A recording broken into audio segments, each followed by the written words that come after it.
സങ്കീർത്തനം 81 ഉത്സവഗാനം. ഗായകസംഘ നേതാവിന് ഗിത്യാരാഗത്തിൽ ആസാഫിന്റെ സങ്കീർത്തനം. നമ്മുടെ ശക്തി കേന്ദ്രമായ ദൈവത്തെ ഉച്ചത്തിൽ പാടിപ്പോഴ്ത്തുവിൻ. യാക്കോബിന്റെ ദൈവത്തിന് ആനന്ദത്തോടെ ആർപ്പ് വിളിക്കുവിൻ. തപ്പോട്ടിയും കിന്നരവും വീടയും ഇമ്പമായി മീട്ടിയും ഗാനം മുതിർക്കുവിൻ. അമാവാസിയിലും നമ്മുടെ ഉത്സവദിനമായ പൗർണമിയിലും കാഹളം ഊതുവിൻ. എന്തെന്നാൽ അത് ഇസ്രായേലിന്റെ ചട്ടവും യാക്കോബിന്റെ ദൈവം നൽകിയ പ്രമാണവുമാണ്. ഈജിപ്തിലേക്ക് തിരിച്ചപ്പോൾ ജോസഫിനും അവിടുന്ന് ഈ നിയമം നൽകിയും. അപരിചിതമായൊരു ശബ്ദം ഞാൻ കേൾക്കുന്നു.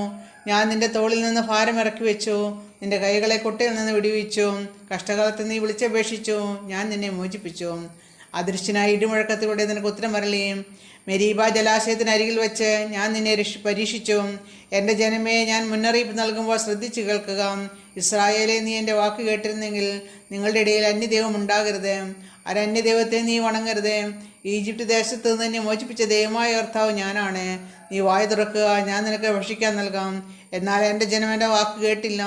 ഇസ്രായേൽ എന്നെ കൂട്ടാക്കിയില്ല. അതിനാൽ അവർ തന്നിഷ്ടപ്രകാരം നടക്കാൻ ഞാൻ അവരെ അവരുടെ ഹൃദയ കാഠിന്യത്തിന് വിട്ടുകൊടുത്തു. എൻ്റെ ജനം എൻ്റെ വാക്ക് കേട്ടിരുന്നെങ്കിൽ, ഇസ്രായേൽ എൻ്റെ മാർഗത്തിൽ ചേച്ചിരുന്നെങ്കിൽ, അതിവേഗം അവരുടെ വൈരികളെ ഞാൻ കീഴ്പ്പെടുത്തുമായിരുന്നു. അവരുടെ ശത്രുക്കൾക്കെതിരെ എൻ്റെ കരം ഉയർത്തുമായിരുന്നു. കർത്താവിനെ വെറുക്കുന്നവർ അവിടുത്തെ കാൽക്കൽ വീഴുമായിരുന്നു. അവരുടെ ശിക്ഷ എന്നേക്കും നിലനിൽക്കുമായിരുന്നു. ഞാൻ മേൽത്തരം ഗോതമ്പ് കൊണ്ട് നിങ്ങളെ തീറ്റിപ്പോറ്റുമായിരുന്നു.